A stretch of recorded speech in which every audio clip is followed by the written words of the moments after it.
Vraiment un tout petit match avec un PSG qui, en jouant pas très bien, avec des joueurs qui ont souvent voulu faire leur petit numéro, qui ont fait des mauvais choix, avec une tonne d'erreurs techniques, pas mal de joueurs pas à leur vraie place, ont fait le match sans jamais, pas une seconde, se mettre en danger ou donner l'impression que ça pouvait être un match piège de Coupe de France.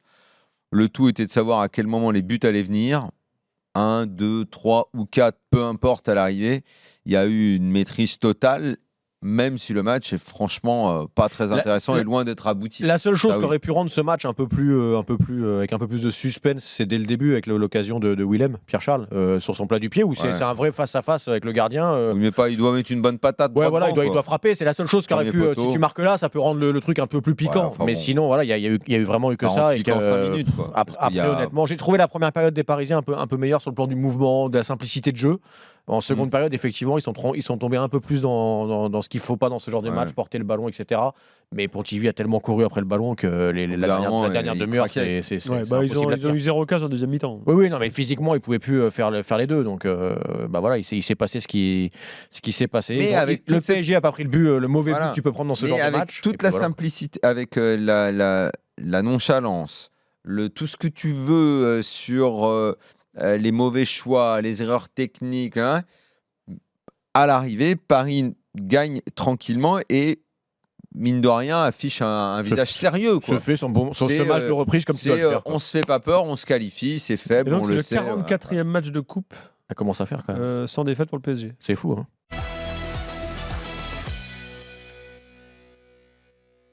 Tu dois t'arrêter à simplement ce qu'ils font cette saison. Qu'est-ce qu'ils ont fait avant d'arriver dans ce match là contre André Rieu là. En plus, c'est pas Pierre. André Rieu, une légende. C'est comme tu as dit, ça joue à Geoffroy Guichard. Ils sont dans une mauvaise passe. Tout va mal avant la trêve. Ils reviennent.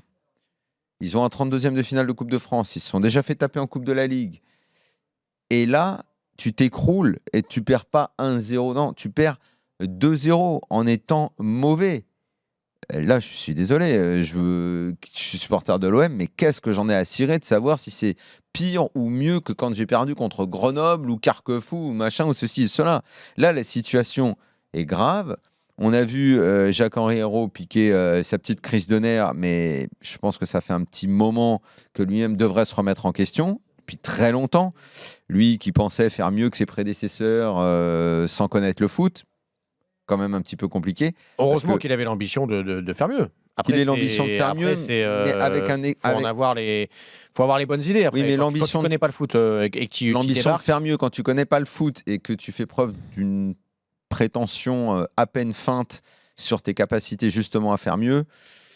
Finalement, je suis moyennement étonné de la tournure que ça prend et notamment de son choix que j'ai critiqué 1000 fois de trop vite prolonger Rudy Garcia, sur lequel j'ai émis des doutes également à son arrivée parce que je ne crois pas à Rudy Garcia. Il y a eu la saison de l'année dernière, on a dit ce qu'on avait à dire là-dessus, n'y revenons pas 1000 fois sur la méthode et ce qui a marché l'année dernière. Même si cette saison-là doit avoir des conséquences sur la prolongation de Rudy Garcia dans la tête de Jean. Mais bien sûr, comme j'ai expliqué l'autre soir. C'est ça qui a provoqué ça. C'est exactement le type qui passe une nuit avec une nana et qui le lendemain lui file la carte bleue. Tiens, vas-y, il veut faire du shopping.